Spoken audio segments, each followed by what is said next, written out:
These are essential Asian pantry ingredients. If you have these essential items, you can pretty much make any stir fry or any East Asian recipe that you like.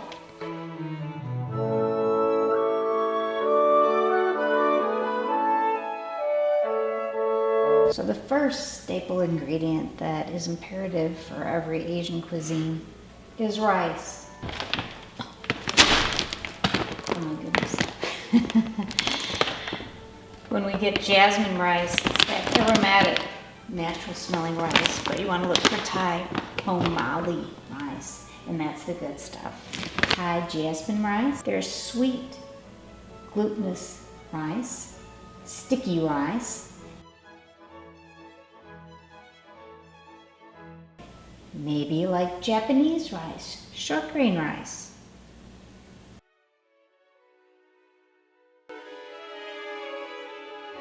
Or sometimes it's noodles. And it depends on what cuisine within Asia that you're doing. Anything from, a Canton noodle, right? For lots of stir-fried dishes, or maybe you're doing a pad thai with rice noodles. And they come in many different sizes, small, medium, really thick, and everything in between. You can usually find these at your local grocery store as well. Maybe you like udon noodles. They come fresh, they're frozen, or dry.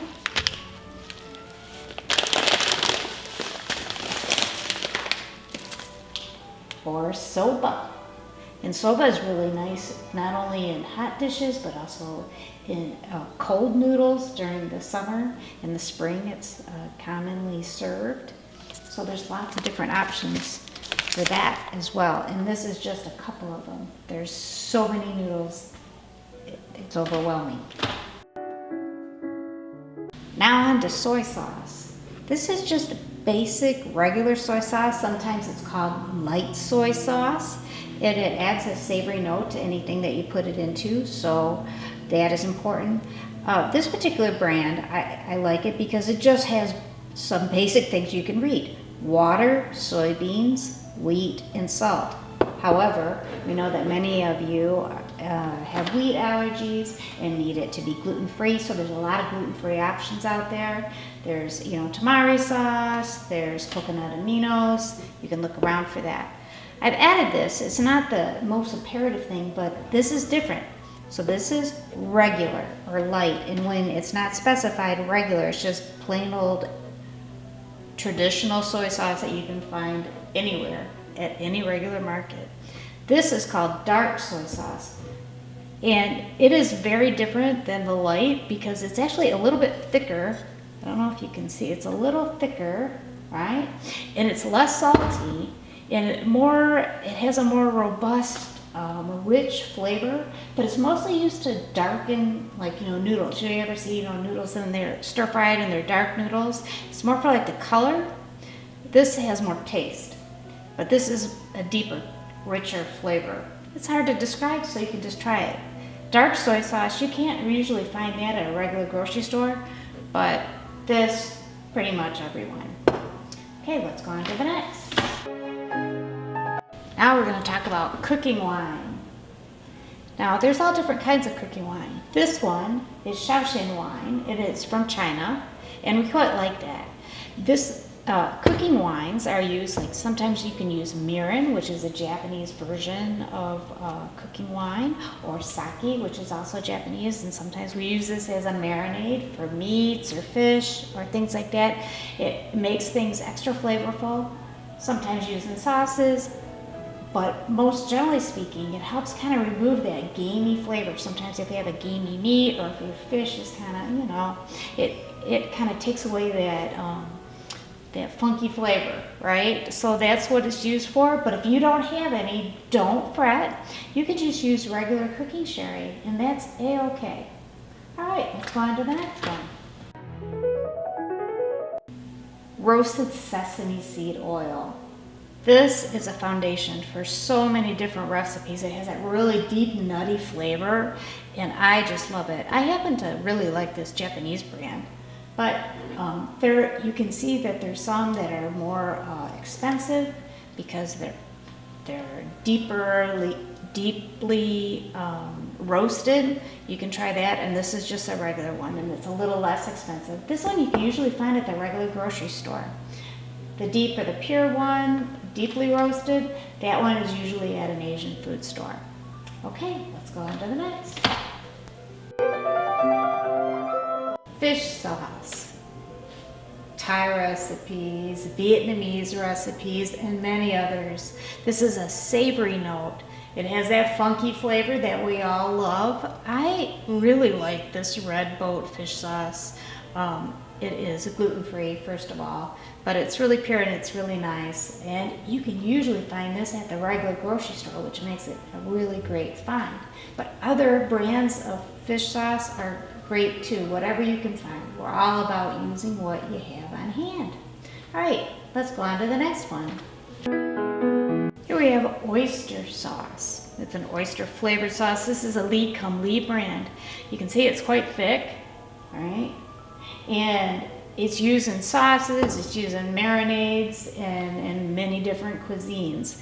And it definitely has a savory flavor, a little bit sweet, a little bit funky, and it really balances a lot of dishes. And if there's one sauce that you wanted to add to start out your collection, this would be it.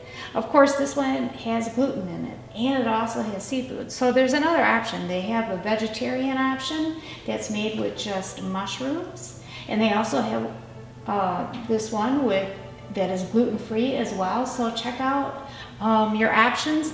Many times you can find this at a regular grocery store just down the Asian aisle. Okay, and if not, like Amazon or whatever. And it doesn't have to be this brand, it's just the one that we happen to have right now. All right, on to the next one. You know how we like the heat, right? It's super easy one. You can see how thick this is. This is Sriracha sauce. And Sriracha sauce is a nice chili sauce that you can put on so many things. Everything from, a stir-fry sauce, you can use it in a dip, in a marinade, inside of, you name it. And this one you can find everywhere. It's super accessible. That's why I've chosen that as one of the options. I also have a great chili oil and a chili sauce on Healthy World Cuisine that you should check out. If you like heat, there's some other options. You could do fresh chilies, you could, whatever is available to you. This is ground chilies. These are whole chili peppers. These are harder to find, right? They're not at the regular grocery store. And sometimes you'll hear us talk about Szechuan peppercorns. This is not one of the main essential ones. I just wanted to show it to you. And they're actually little berries, and they have a numbing flavor to them. But if you want something to just spice it up, pretty inexpensive, easy accessible, go with the Sriracha sauce. All right, on to the next. Next on the list are mushrooms. They could be actually fresh, but dried ones you can keep in the pantry and they stay fresh for a very long time, and it's easy to reconstitute them and put them into any special dish that you want to serve. Shiitake mushrooms. These are wood ear mushrooms, and we have a whole video on that, on how to reconstitute them and how to use them in a recipe. These you cannot find at a regular grocery store. This is something you would find at an Asian market, or you can find them online at specialty stores. This is easier to find. Shiitake mushrooms, you can even find them fresh sometimes in the market, but you might find these in your local grocery store. If not, Amazon has them, and I like the organic ones. All right, so those add a little umami flavor, and if you save, like from the shiitake mushrooms, if you save that broth that they had to soak in and then use it in soups and things, yum, so good, right? Okay, on to our next one.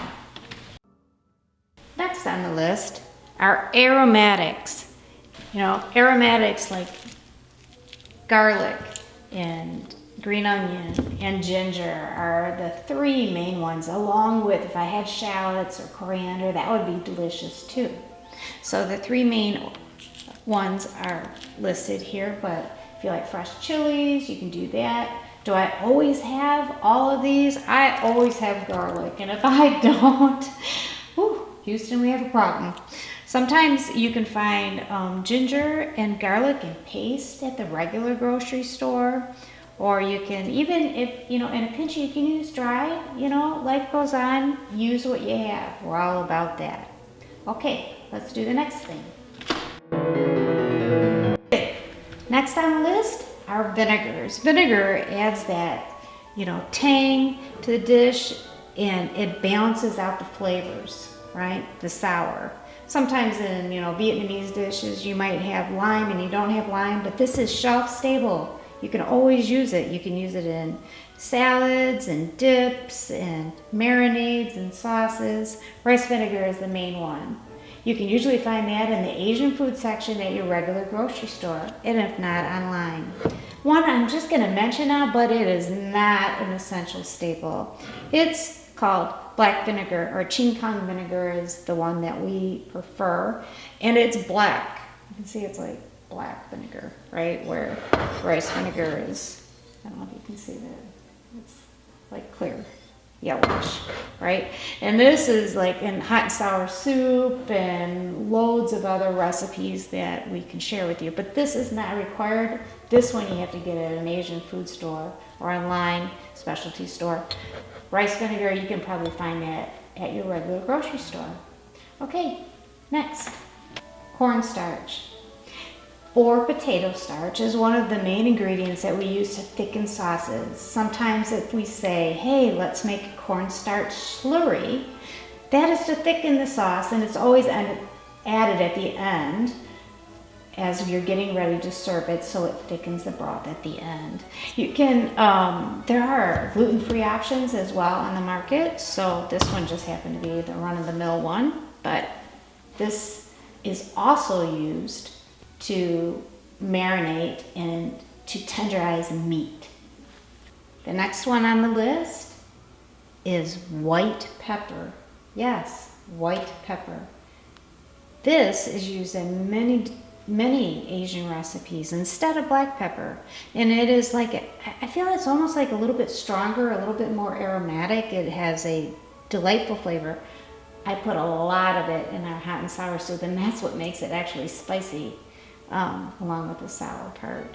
So this is one thing that we use. If you can't find it, of course you can use black pepper. Okay, just, you know, grate it finely if you have that. So that's one of our preferred options, but not required. The next one on the list to make some really delicious curries and desserts is coconut milk. This happens to be the Thai Kitchen brand, and I wanted to point that out because it's unsweetened, by the way, and it's milk, not cream. And I wanted to point this out because this can come as light, and it can come with off-brands and all these kinds of things. And if you want a really good curry, then I suggest that you look at a brand that has the least amount of additives, meaning it has coconut in it and water. That will give you the best results. I love Arrow Deep, but that one you have to get at an Asian food market. This one you can get at a regular grocery store, right? They also have organic in this, and it's like in a green can too. And this is just regular. It's non-dairy too, so it can be substituted for a lot of things. And everything from desserts. We have a lot of fun desserts on Healthy World Cuisine, so you should go check it out. All right, on to the next.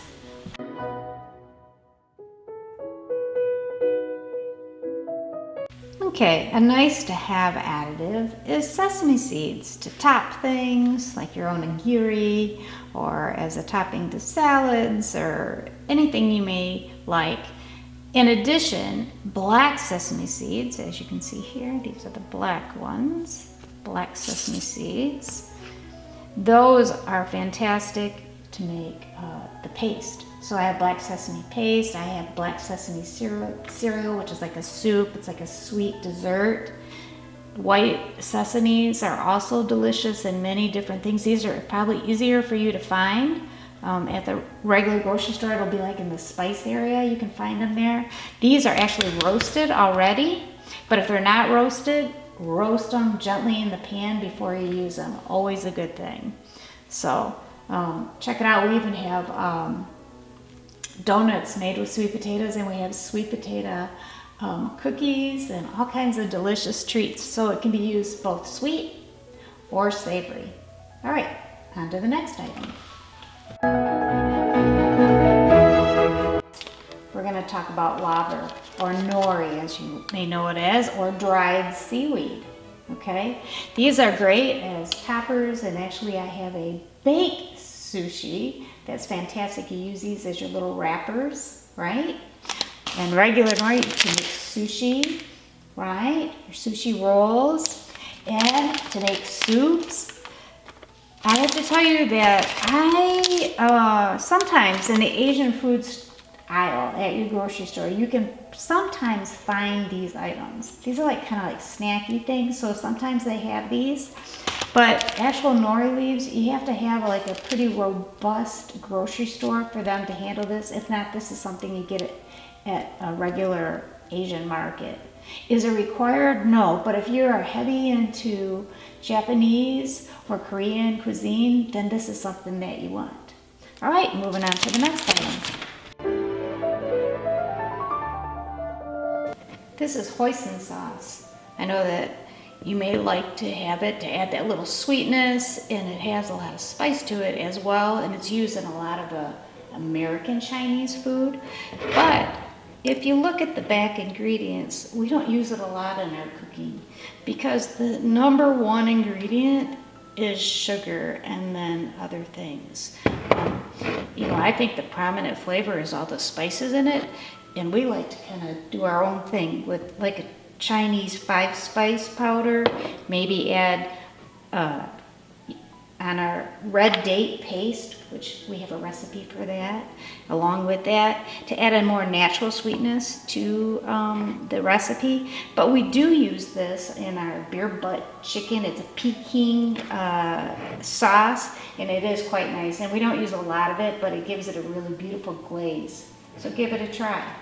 Okay, on to the next thing. Actually, this is tofu. If you use or do a lot of Korean and Asian cooking, you are going to want to have tofu. And it comes in different types. It comes, first of all, it can be fresh at the wet market, which we love. It comes in soft and medium and firm. This one, I'm sorry, we've already have it open because we are in the middle of doing another recipe. This happens to be firm tofu.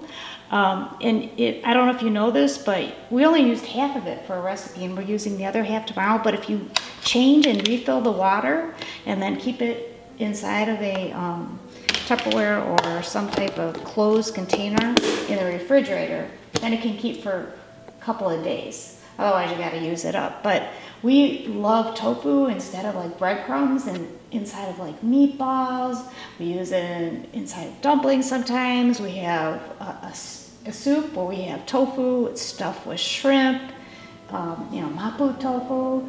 So there's lots of great uses for it. But if you don't like tofu, you can just skip this. All right, on to the next one.